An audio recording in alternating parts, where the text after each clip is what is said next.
সকালবেলা উঠেই আমি কিন্তু রান্না বসিয়ে দিয়েছি, কেননা আজকেরই হচ্ছে সকালের বাসি কাজ সেরে রান্নার দিকে আগে চলে এসেছি। এদিকে বাবুকে ঘুম পাড়িয়ে দিয়েছি।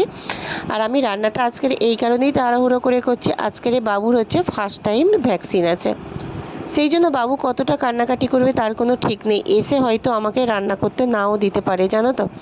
আর রান্না না করলে খাবো কি? রান্নাটা তো আমাকে করতেই হবে, আর রান্না তো করার মতো আমার কেউ নেই। সেই জন্য আমি রান্নাটা আগে করে নিলাম।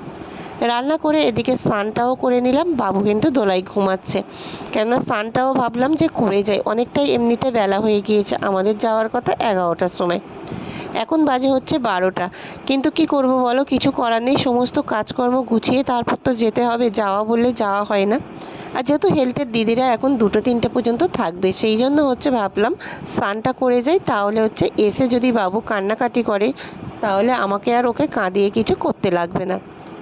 সেই জন্য আমি স্নানটা করে নিলাম। বাবু দোলায় ঘুমাচ্ছে, তারপরে কিন্তু বাবুকে আমি রেডি করব। আমি আগে রেডি হয়ে তারপরে বাবুকে রেডি করালে আমার মনে হয় ওইটাই সব থেকে বেস্ট হবে। কেননা বাবুকে রেডি আগে যদি আমি করাই তাহলে কিন্তু ও কান্নাকাটি করবে, আর ওকে ধরার মতো কেউ নেই, আমাকে রেডি হতে দেবে না।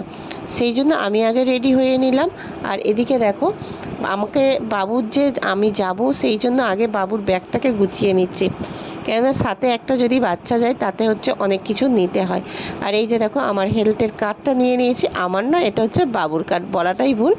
এই যে বাবুর কার্ড নিলাম, একটা ছাতা নিলাম, প্রচণ্ড রোদ উঠেছে। আর এই যে মেন জিনিস হচ্ছে পয়সার ব্যাগটা নিয়ে নিলাম।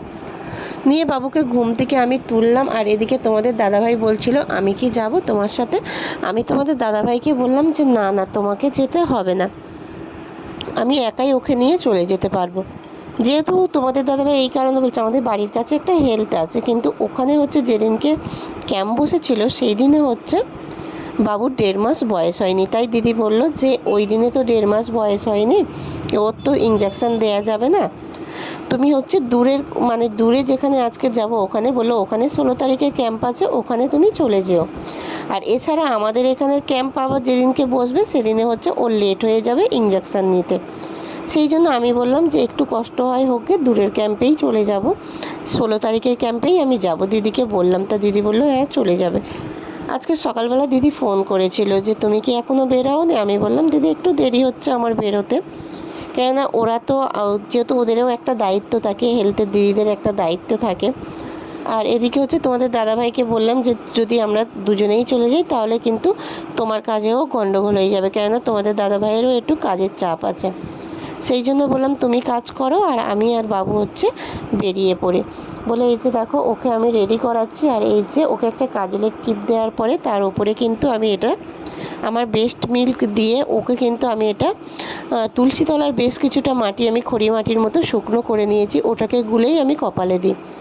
আমি বড়দের কাছে শুনেছি যে ওরকমভাবে যদি একটা বেস্ট মিল্ক দিয়ে ওর কপালে তুলসী তলার মাটি দিয়ে টিপ দেওয়া যায় তাহলে কিন্তু অনেক বিপদ থেকে রক্ষা হয়। সেই জন্য হচ্ছে ওকে আমি এটা প্রতিদিনই দিই। আর এই যে দেখো, এই যে প্যাম্পাসটা দেখতে পাচ্ছ, এটা হচ্ছে ওর প্যাম্পাস পরালাম।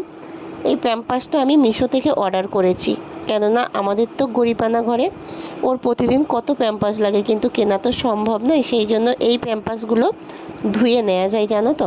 কিন্তু এই প্যাম্পাসগুলো 1-1.5 ঘন্টার বেশি পরিয়ে রাখা যায় না।